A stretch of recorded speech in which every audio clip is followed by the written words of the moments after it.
started with a sin, you see.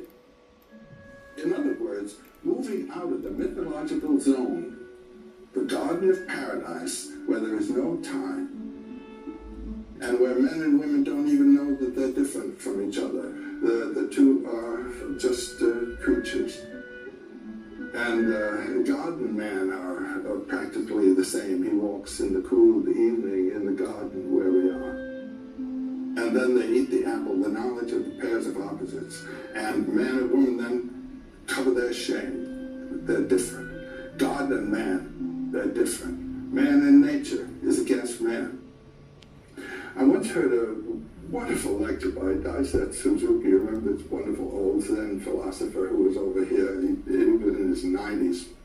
He started a lecture in Switzerland, I heard in Ascona. He stood up with his hands on his side and he said, God against man, man against God, man against nature, nature against man, nature against God, God against nature. Very funny religion. Now, in the other mythologies, one puts oneself in accord with the world. If the world is a mixture of good and evil, you do not put yourself in accord with it.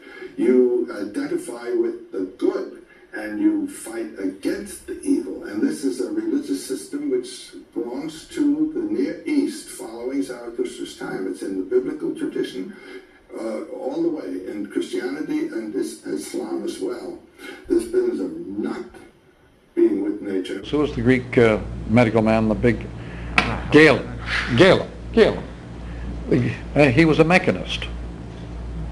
Whereas most of the world, especially the Hellenic and Semitic world, saw the sick person as sinful, as suffering from sin. The Semitic idea of disease was sin, and the Galen or Greek idea was mechanism. We speak with sort of derogation of the nature religions. You see, with that fall in the garden, nature was regarded as corrupt. There's a myth for you that corrupts the whole world for us. And every spontaneous act is sinful because nature is corrupt and has to be corrected, must not be yielded to. You get a totally different civilization, a totally different way of living, according to your myth as to whether nature is fallen or whether nature is itself a manifestation of divinity, and the spirit being the revelation of the divinity that's inherent in nature. Important problem we have to deal with in this century. By the way, the left hemisphere man is unable to control environments. Right hemisphere, no problem. But the left hemisphere man, he has a goal, he drives quantitatively, he's going to use up every bit of gasoline on this planet. He's going to use up the whole atmosphere, he's going to use up everything. That's left hemisphere. Okay, so we are in one of those moments of leaps forward. The question is, what has that done to the human psyche on Earth? Don't you think that Americans, modern Americans, have rejected this idea, this Indian idea, this ancient idea of nature as revealing the divinity because it would have kept us from achieving dominance over nature? Yeah, but that's the biblical condemnation of nature that they inherited from their own religion and brought with them. The president in Washington sends word that he wishes to buy our land. But how can you buy or sell the sky, the land? The idea is strange to us. Every part of this earth is sacred to my people. Every shining pine needle, every sandy shore, every mist in the dark woods, every meadow, all are holy in the memory and experience of my people. We're part of the earth and it is part of us. The perfumed flowers are our sisters. The bear, the deer, the great eagle, these are our brothers. Each ghostly reflection in the clear water of the lakes tells of events and memories in the life of my people.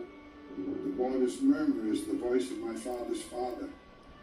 The rivers are our brothers. They carry our canoes and feed our children. If we sell you our land, remember that the air is precious to us, that the air shares its spirit with all the life it supports. The wind that gave gave our grandfather his first breath also receives his last sigh. This we know, the earth does not belong to man, man belongs to the earth. All things are connected like the blood that unites us all. Man did not weave the web of life, he is merely a strand in it. Whatever he does to the web, he does to himself.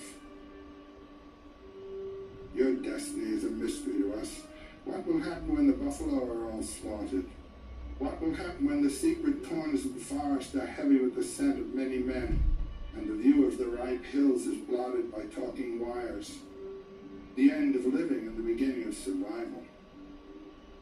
When the last red man has vanished with his wilderness and his memory is only the shadow of a cloud moving across the prairie, will these shores and forests still be here?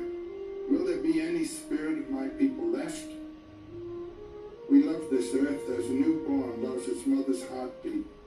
So if we sell you our land, love it as we've loved it, care for it as we've cared for it. Hold in your mind the memory of the land as it is when you receive it. Preserve the land for all children and love it as God loves us all. One thing we know, there is only one God, no man, be he red man or